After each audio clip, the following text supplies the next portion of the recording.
সুপ্রিয় শিক্ষার্থীরা, আশা করি তোমরা ভালো আছো। আজ দশম শ্রেণীর গণিত বিষয়ের উপরে তোমাদের একটা ক্লাস নেব। তো আজ আমরা পরিমিতির উপরে একটা ক্লাস নেব। পরিমিতি 16.4-এর আমরা এখানে ব্যালেন্স সংক্রান্ত কিছু সমস্যা নিয়ে আলোচনা করব এবং ব্যালেন্স সংক্রান্ত কিছু উপকরণ নিয়ে আমরা জানবো ব্যালেন্সটা আসলে কি, তারপর আমাদের ঘনবস্তুটা কি, আমাদের ব্যালন কি, আয়তবস্তু কি, এগুলো সম্বন্ধে আমরা জানবো।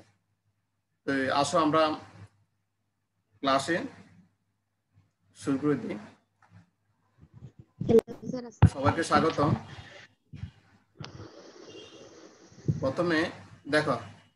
প্রথমে আমি তোমাদের সামনে আমার পরিচয়টা উপস্থাপন করলাম।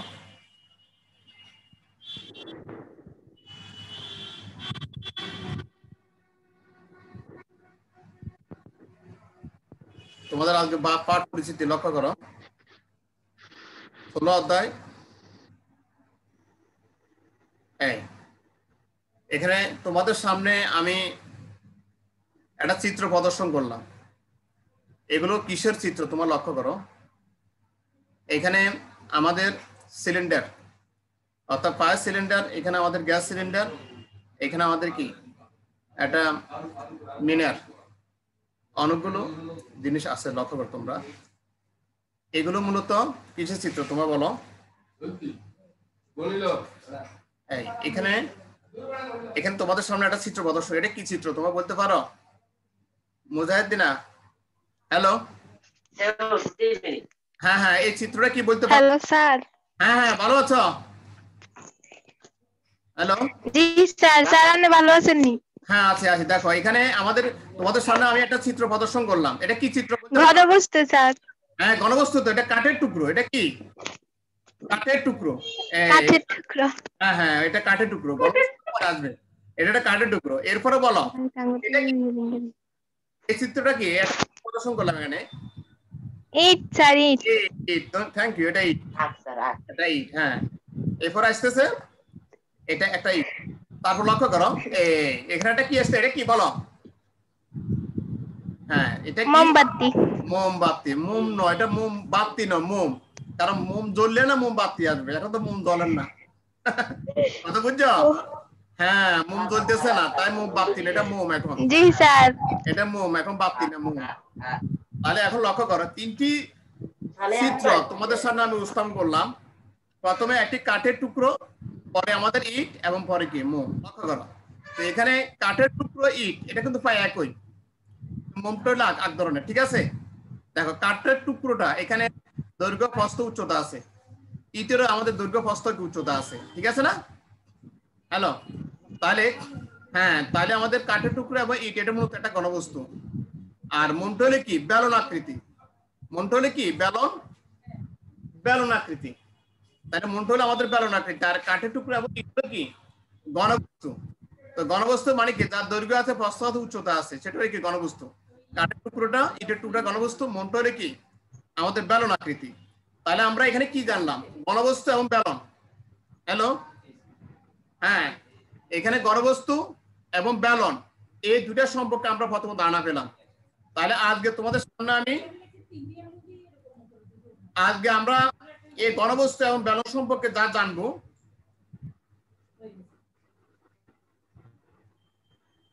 বেলনের পরিমাপ এই জানবো আমরা। এখানে বেলন কি তা বলতে পারবো, বেলনের বক্রতলের ক্ষেত্রফল নির্ণয় করতে পারবো, বেলনের সমগ্র তলের ক্ষেত্রফল নির্ণয় করতে পারবো, এবং বেলন আয়তন নির্ণয় করতে পারবো। আচ্ছা, এখানে বেলন সংক্রান্ত কিছু সূত্র আছে। তুমি একটা ভাবো, একটা বেলনকে যখন একটা টুকরা করা হয়, তখন এটা কি? গোলাকার হয়ে যায়, ঠিক আছে? তখন সেটাকে আমরা বৃত্ত হিসেবে চিন্তা করতে পারি। একটা বেলনকে যখন ছোট্ট একটা টুকরা করা হয়, তখন এটা গোলাকার হয়ে যায়, মুদ্রার মতো, পয়সার মতো গোলাকার হয়ে যায়, এটা বৃত্তাকার হয়ে যায়। তো বৃত্তাকার হলে সেটা কি হয়? বৃত্তের ক্ষেত্রফল, ভূমির ক্ষেত্রফল ছড়িয়ে আসে। তাহলে আমরা বেলন কি তা জানতে পারবো, বেলনের বক্রতলের ক্ষেত্রফল জানতে পারবো, বেলনের সমতলের ক্ষেত্রফল জানতে পারবো, এবং আয়তন নির্ণয় করতে পারবো। তাহলে এখানে বেলনের ক্ষেত্রফলের সূত্র, সমতলের ক্ষেত্রের সূত্র এবং আয়তন সূত্র, এই তিনটা সূত্র সম্পর্কে পরিষ্কার ধারণা থাকতে হবে। তাহলে আমরা এগুলো পারবো। এখন লক্ষ্য করো, এই পাঠ শেষে আমরা এটাই শিখবো। ব্যালন কি তা বলতে পারো, ব্যালন বক্রতলের ক্ষেত্রফল নির্ণয় করতে পারবো, ব্যালন সমতলের ক্ষেত্রফল নির্ণয় করতে পারবো, ব্যালন আয়তন নির্ণয় করতে পারবো। এরপর লক্ষ্য করো এখানে ব্যালনের একটা ব্যালন তোমাদের সামনে উপস্থাপন করলাম। এটা এখানে সূত্র ব্যালনের বক্রতলের ক্ষেত্রফল 2πr/s বর্গ একক।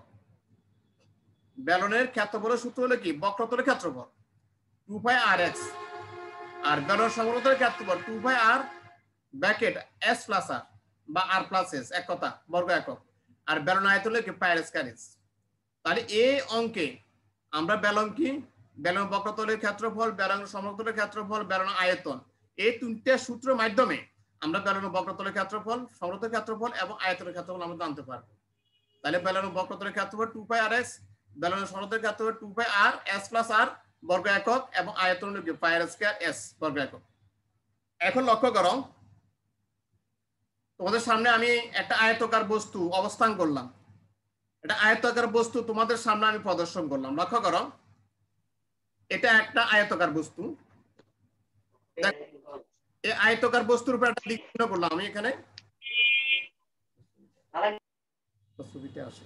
আচ্ছা এখন লক্ষ্য করো এখানে একটা আয়তাকার বস্তু, লক্ষ্য করো তাহলে এক দুটো আয়তাকার বস্তুর মধ্যে আমরা কি করতে দেখো, লক্ষ্য করো এই তাহলে একটি আয়তাকার বস্তুর দৈর্ঘ্য দুটি বিন্দুতে লাল অবস্থান করতেছে। এখন দেখো এটা থেকে আমরা কি তৈরি করতে, লক্ষ্য করো তাহলে কি হয়েছে, এটা কি মূলত একটা বেলন আকৃতি হয়ে গেছে। এটা কি হয়েছে মূলত একটা এখান থেকে যদি এখানে শুরু করি, এখান থেকে এখানে শুরু করি, এখান থেকে এখানে শুরু করি, এটা কি একটা বেলন আকৃতি হয়ে গেছে। তাহলে আয়তকারের একটা দৈর্ঘ্যকে আমরা কেন্দ্র করে এখানে আয়তকার দৈর্ঘ্য কেন্দ্র করে এখানে আয়তকার দৈর্ঘ্য বিন্দু কেন্দ্র করে আমরা আয়তকারের সমান দূরত্ব নিয়ে অবস্থিত যখন আমরা একটা দৈর্ঘ্য টেনেছি, তাহলে এখানে টোটাল আয়তকারের ভিতরে কি একটা বেলন সৃষ্টি হয়েছে, সেটাকে বলা সমবৃত্ত ভূমিক। তাহলে প্রথমটা হলো কি আয়তক্ষেত্র, প্রথমটা হলো কি আয়তক্ষেত্র। আচ্ছা দ্বিতীয়টা কি দেখো, দ্বিতীয়টা হলো কি, লক্ষ্য করো যে কোনো আয়তক্ষেত্রের যে কোনো বাহুকে বুঝতে চেষ্টা করো। প্রথমে আমরা এটা আয়তক্ষেত্র, এই আয়তক্ষেত্র কোনো একটি বাহু এটা দৈর্ঘ্যকে, যে কোনো আয়তক্ষেত্র যে কোনো একটি বাহুকে অক্ষ ধরে, এখানে এ লাল বিন্দুকে আমরা অক্ষ ধরি, এখানে এ লাল বিন্দু আমরা অক্ষ ধরে আয়তক্ষেত্রকে ওই বাহুর এই আয়তক্ষেত্র যেটা আছে এই আয়তক্ষেত্রকে ওই বাহুর চতুর্দিকে যখন আমরা ঘুরাবো তখন আমরা একটা ঘনবস্তু পেয়ে যাব, তাকে বলা হয় সমবৃত্ত ভূমিক বেলন বা সিলিন্ডার। তাহলে তোমরা আবার বুঝো কোনো এটা হলো একটা আয়তক্ষেত্র, কোনো আয়তক্ষেত্র যে কোনো একটি বাহু, যেমন এখানে এটি একটি বাহু, এই বাহুকে যে কোনো বাহুকে মানে এই যে কোনো এই বাহুকে যখন আমরা অক্ষ ধরে যখন আমরা আয়তক্ষেত্র ওই বাহু যখন চতুর্দিকে ঘুরাবো, এই আয়তক্ষেত্র যখন চতুর্দিকে ঘুরাবো তখন একটি ঘনবস্তু পেয়ে যাবো। এই ঘনবস্তু পাওয়ার সাথে সাথে সেখানে আমরা সমবৃত্ত ভূমিক বেলন বা সিলিন্ডার পাবো। এটা মূলত একটা সিলিন্ডার, এটা মূলত একটা বেলন আকৃতির সিলিন্ডার, সমবৃত্ত ভূমিক বেলন বাকি সিলিন্ডার। আচ্ছা তাহলে তোমরা বুঝতে পেরেছো সমবৃত্ত ভূমিক এবং বেলন বা সিলিন্ডার কি। তাহলে সমবৃত্ত ভূমিক বেলন এটা মূলত কি আয়তাকার বস্তু থেকে ঘনবস্তু তৈরি হয়েছে, আর ঘনবস্তু থেকে তৈরি হওয়ার পক্ষে সমবৃত্ত ভূমিক বাকি সিলিন্ডার উৎপন্ন হয়েছে। তাহলে এতদিন আমরা মুখে পড়েছি কিন্তু আমরা বাস্তবে দেখি না। আমরা যখন মুখে বলি যে সিলিন্ডার এই ধরনের, তাহলে সিলিন্ডার এভাবে সৃষ্টি হয়েছে। আর লক্ষ্য করো এখানে সিলিন্ডার সম্পর্কে বা বেলনের সম্পর্কে বৃত্তির উপরে ভিত্তি করে আমরা একটি সমস্যার সমাধান করব। লক্ষ্য করো এখানে তোমাদের এখানে দেখো একটি পাইপের ভিতর এবং বাইরের ব্যাস যথাক্রমে 12 সেন্টিমিটার, বাইরের ব্যাস 12 সেন্টিমিটার এবং ভিতরের ব্যাস 12 সেন্টিমিটার, বাইরের ব্যাস কত 14 সেন্টিমিটার। এখন লক্ষ্য করো এই পাইপের উচ্চতা হলো কি 5 মিটার, এই পাইপের উচ্চতা হলো 5 মিটার। 1 গ্রাম সিমেন্টের লোহার ওজন যদি আমাদের 7.2 গ্রাম হলে তাহলে আমাদের পাইপের লোহার ওজন কত একটু বুঝতে চেষ্টা করো। আমরা যে বেলন আকৃতির সিলিন্ডার এটাকে আমরা একটা পাইপ হিসেবে চিন্তা করতে পারি। তো বেলন সিলিন্ডার যখন পাইপ হিসেবে চিন্তা করি তখন পাইপের ভিতরের ব্যাস আছে কত 2r, কত 12, আর বাইরে ব্যাস আছে কত 40। তাহলে ব্যাস আর ব্যাসার্ধ দুটা কথা আছে, ব্যাসকে 2r দ্বারা প্রকাশ করে আর ব্যাসার্ধকে r দ্বারা প্রকাশ করে। আমরা ব্যাস 2r সমানে আমাদের 12 হয় তাহলে আমাদের ব্যাসার্ধ হবে কত 6, আর এখানে কি আমাদের বাইরে ব্যাস যদি আমাদের 2r সমান 40 হয় তাহলে আমাদের কি r সমান কি 7, এবং আমাদের এখানে পাইপের উচ্চতা 5 মিটার, এক গ্রাম সিমেন্টের ওজন আছে 7.2 গ্রাম। তাই লক্ষ্য করে এখানে পাইপের লোয়ার ওজন কত। তাহলে প্রথমে আমরা একটা কাজ করব, সেটা হলো পাইপের ভিতরের ব্যাসার্ধ এবং কি পাইপের বাইরে ব্যাসার্ধ আমরা বের করব। তার সাথে পাইপের উচ্চতা 5 মিটারকে আমরা কি সেন্টিমিটার আনবো, 5 মিটারকে আমরা সেন্টিমিটার আনবো। আমরা জানি 1 মিটার সমান 100 সেন্টিমিটার, 5 মিটার সমান 500 সেন্টিমিটার। তাহলে লক্ষ্য করো এখানে সমস্যা, এই সমাধানটা করতে লক্ষ্য করো। এটা একসাথে চলে গেছে, আলাদা আলাদা আইটেম। আচ্ছা, তাই পাইপের উচ্চতা এখানে এস 5 মিটার, এই 5 মিটারকে আমরা কি 1 মিটার সমান 100 সেন্টিমিটার। তাহলে 5 ইন্টু কত 100, অর্থাৎ কি 500 সেন্টিমিটার। তাহলে 5 মিটারকে আমরা সেন্টিমিটার নিয়েছি। পাইপের ভিতরের আয়তন আমরা আগে শিখেছিলাম যে বেলনের আয়তন পাই আর স্কয়ার এস। তাহলে পাইপের ভিতরের আয়তন পাই আর স্কয়ার এস, পাই আর স্কয়ার এস। তাহলে আমাদের পাই আর স্কয়ার দেওয়া এস হয়, তাহলে পাইয়ের মান 3.1416 আর পাই আর মান হলো কি 6। আমরা আগে অর্থাৎ 12 কে যখন 2 দিয়ে ভাগ করেছি তখন 6 পেয়েছি। তাহলে পাই আর স্কয়ার মানে 6 প্লাস কত ইনটু 500। তাহলে এখানে কি হয়েছে, পাইপের ভিতরের আয়তন হলো আমাদের কি 5654, অর্থাৎ কি আমরা কি 56500 কত 48, 56548.8 ঘন সেন্টিমিটার। আমরা যে কোনো আয়তন একক হলো ঘন একক, তো এখানে তোমার সেন্টিমিটার আছে, তাহলে কি ঘন সেন্টিমিটার। এটা হলো কি পাইপের ভিতরের আয়তন। একই সিস্টেম আমাদের পাইপের কি পাইপের বাইরে আয়তন। তো বাইরে আয়তনকে বড় হাতের আর দ্বারা প্রকাশ করে, বড় হাতের আর দ্বারা প্রকাশ করে, আর বড় হাতের আর দ্বারা ভিতরের ব্যাসার্ধকে প্রকাশ করে ছোট হাত দ্বারা, আর বাইরের ব্যাসার্ধকে প্রকাশ করে কি বড় হাত দ্বারা। তাহলে এখানে পাইপের বাইরের আয়তন পাই আর স্কয়ার এক্স, এখানে 3.1416 পাইয়ের মান হলো, আর এখানে আর মান হলো 7। ওই 14 কে আমরা 2 দ্বারা ভাগ করার পর 7, এখানে এস মান হলো কত 500। তাহলে এখানে 76900 কত 69.2 ঘন সেন্টিমিটার। এটা হলো কি পাইপের কি বাইরের ব্যাসার্ধ আয়তন, এটা হলো কি পাইপের কি ভিতর আয়তন। তাহলে আমরা পাইপের লোয়ার আয়তন হবে, অর্থাৎ এখানে লোয়ার আয়তন পাইপের লোয়ার আয়তন মানে কি পুরুত্ব। যেমন একটি গ্লাসের পুরুত্ব তার বাইরের সকল আয়তন থেকে ভিতরের সকল আয়তন যখন আমরা বাদ দেব তখন ওই গ্লাসের পুরুত্বটা বেড়ে যাবে। ঠিক এখানে আমরা একটা পাইপের বাইরের যে আয়তন, এই বাইরের যে একটা আয়তন বাইরে আয়তন পেয়েছি এবং ভিতর আয়তন পেয়েছি। বাইরে আয়তন থেকে ভিতর আয়তনটা বিয়োগ করার পরে আমাদের লোয়ার পাইপের আয়তনটা অর্থাৎ লোয়ার পুরুত্বটা বেড়ে গেছে। ঠিক একটা গ্লাসের মধ্যে একটা গ্লাস বা একটা খাতা যে কোনো জিনিস গোলাকার বৃত্তাকার জিনিস, আমরা বাইরের আয়তন থেকে ভিতর আয়তনটা বিয়োগ করার পরে তার পুরুত্ব তার পুরুত্বটা পেয়ে যাবে। এই পাইপের লোয়ার আয়তন হলো আমাদের কত, এখানে 76,900.2 থেকে 2 থেকে এখানে 56,548.8 ঘন সেন্টিমিটার বিয়োগ করলে আমাদের কি 2000 কত আমাদের 20,400 কত 20 দশমিক আমাদের কি 60 ঘন সেন্টিমিটার। তাহলে আমরা এটা কি লোয়ার আয়তন হয়েছে। আমরা আগে শিখেছি যে 1 ঘন সেন্টিমিটার লোয়ার ওজন 7.2 গ্রাম হয়, তাহলে আমাদের এত ঘন সেন্টিমিটার লোয়ার ওজন কত হবে এত, অর্থাৎ 20,420.4 ঘন সেন্টিমিটার লোয়ার ওজন হবে আমাদের। 20,420.4 কে আমরা 7.2 দ্বারা যদি আমরা গুণ করি এটা হবে গ্রাম, এটা হবে কি গ্রাম। তাহলে এই গ্রামকে আমরা যখন 1000 দ্বারা ভাগ করতে হবে কিলোগ্রাম। তাহলে আশা করি আমরা সমস্যাটা বুঝে গেছি। অর্থাৎ এখানে পাইপের ভিতরের আয়তন আর বাইরের আয়তন, ভিতরের আয়তনকে ছোট হাতের আর দ্বারা প্রকাশ করে, বাইরের আয়তনকে বড় হাতের আয় দ্বারা প্রকাশ করে। পাইপের আয়তন হলো কি পাই আর স্কয়ার এস, তাহলে পাইপের ভিতরের আয়তন পাই আর স্কয়ার এস মান বসাইছি, আমরা একটা নতুন মান পেয়েছি। পাইপের ভিতরের বাইরের আয়তন একটা মান বসাইছি, নতুন একটা মান পেয়েছি। বাইরের পাইপের লোয়ার আয়তন বাইরের আয়তন থেকে ভিতরের আয়তনটা বিয়োগ করে পাইপের লোয়ার আয়তন পেয়েছি। আমরা প্রশ্নের পথ অনুসারে আমরা 1 ঘন সেন্টিমিটার লোয়ার ওজন হলো 7.2 গ্রাম। তাহলে আমাদের 20,420.4 ঘন সেন্টিমিটার লোয়ার ওজন হবে আমাদের কত এত, অর্থাৎ এখানে 1,47,026 দশমিক 88 গ্রাম। এটাকে যখন আমরা 1000 দ্বারা ভাগ করছি তখন গ্রাম থেকে কিলোগ্রাম। তাহলে আমাদের 147.03 অর্থাৎ 147.03 কিলোগ্রাম আমরা পেয়েছি। তাহলে অলরেডি এখানে আমাদের লোয়ার আয়তন হবে কি 147.03 অর্থাৎ 03 কিলোগ্রাম। এটা হলো আমাদের কত সমস্যা। সরাসরি তোমরা সমস্যাটা বুঝতে পেরেছো। এখন লক্ষ্য করো, এখন তোমাদেরকে আমি একটা একক কাজ দেবো। দেখো, একটি সমবৃত্ত ভূমি বেলনের উচ্চতা 10 সেন্টিমিটার এবং বহির ব্যাসার্ধ আছে 7 সেন্টিমিটার হলে এর আয়তন এবং সম্পূর্ণ পৃষ্ঠের ক্ষেত্রফল নির্ণয় করো। উচ্চতা এস এবং বহির ব্যাসার্ধ কত আর, উচ্চতাকে এ দ্বারা প্রকাশ করে ব্যাসার্ধকে আর দ্বারা প্রকাশ করে। এইভাবে সমবৃত্ত ভূমি বেলনের আয়তনের সূত্র পাই আর স্কয়ার এস আর সম্পূর্ণ পৃষ্ঠের ক্ষেত্রফল, তোমরা এটা কাজ করিবা। এটা তোমাদের একক কাজ। লক্ষ্য করো, এখন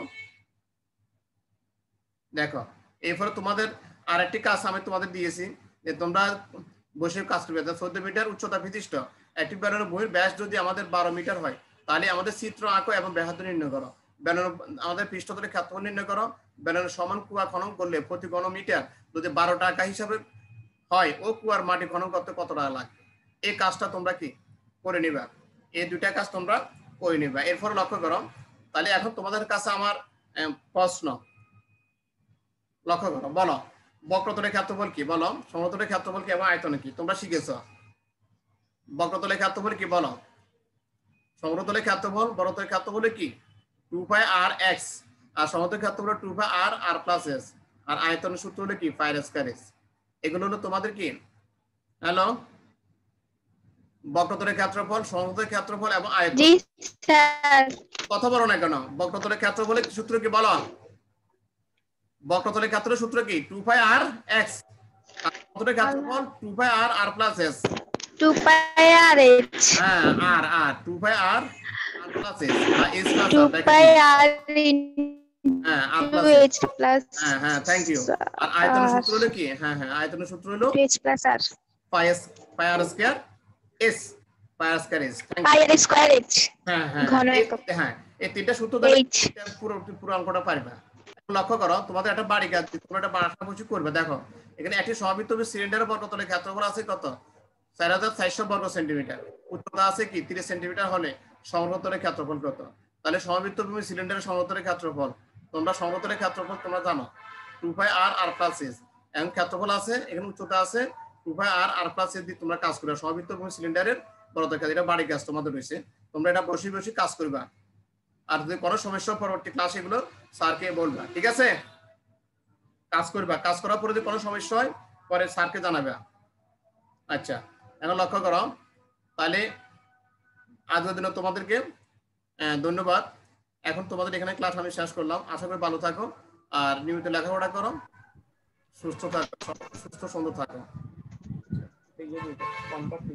আসসালামু আলাইকুম। হ্যাঁ, অনেক